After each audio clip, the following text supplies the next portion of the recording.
Good leaders tend not to order people around.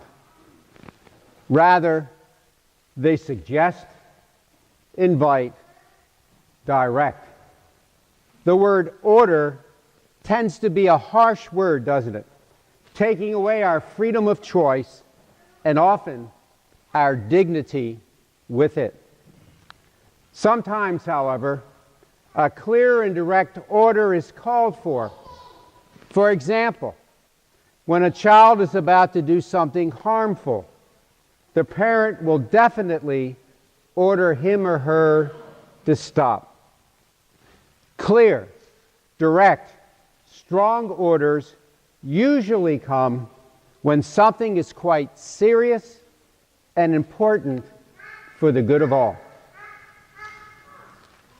On the morning of his resurrection, nearing the end of his earthly life, Jesus orders his disciples back to Galilee, where his saving mission began. The disciples are to begin where Jesus did, doing what Jesus did, but without geographical restraints. Their mission is to all the nations until the end of the age, not, as earlier in the Gospel according to St. Matthew, only to the lost sheep of Israel. In effect, then, Jesus commissions those first disciples and you and me to continue his work. Jesus chooses to complete his work through us. We must choose to take up his Great Commission. It's easy to think that witnessing, baptizing, and teaching belong to the church professionals. Jesus is saying otherwise. We don't have to be mystics or theologians. We just have to let the Spirit work through us in our daily lives. Jesus makes this very concrete when he says that we should observe all that he commanded us. Here the phrase, actions speak louder than words, rings clear. Our best witnessing, baptizing, and teaching comes through our own living. When we live out the commandments, others will be led to do the same thing. When we worship well, others will be led to do the same.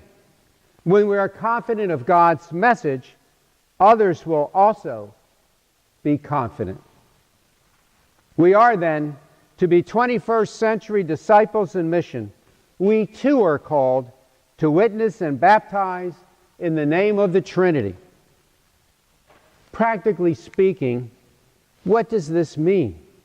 How do you and I, in the 21st century, carry out Jesus' commission to be his witnesses to the world and his teachers to the nations? Well, there are as many ways to do this as there are Christians. We can do what Albert Schweitzer did.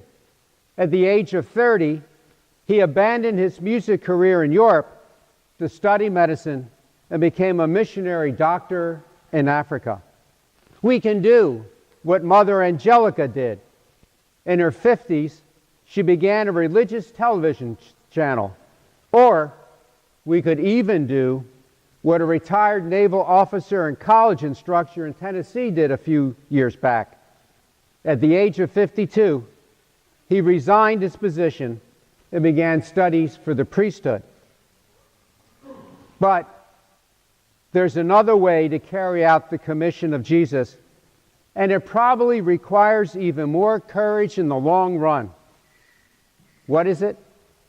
It's to become witnesses and teachers in our homes, in our workplaces, in our schools.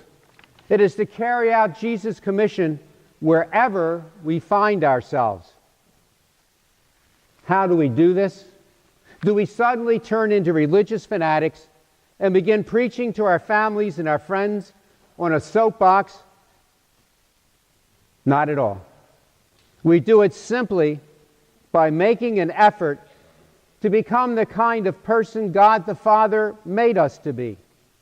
We do it simply by making an effort to become the kind of person Jesus taught us to be. We do it simply by trying to make an effort to become the kind of person the Holy Spirit inspires us to be. You see, we witness to Jesus and teach others by our love when others need us, by our patience when others annoy us, by our forgiveness when others wrong us, and by our perseverance when we feel like quitting. Our lives speak much more eloquently than our lips do when it comes to witnessing and teaching. You see, people would much rather see a sermon than listen to one. The liturgy today communicates the significance of the Ascension. In Preface 1 of the Ascension of the Lord's Prayer, we will hear me pray, "He ascended not to distance himself from our lowly state, but that we, his members, might be confident of following where he, our head and founder, has gone before." It's a feast of hope. Nevertheless, Jesus is a hard act to follow, isn't he? He is perfect. We're not. None of us loves as fully and freely as he did. None of us forgives as readily. None of us is so faithful to the divine will. Yet, Jesus is not asking us to be perfection, but that we choose every day to become more faithful disciples. It's not so much what we do, but who we choose to be that hastens the completion of Jesus' saving mission.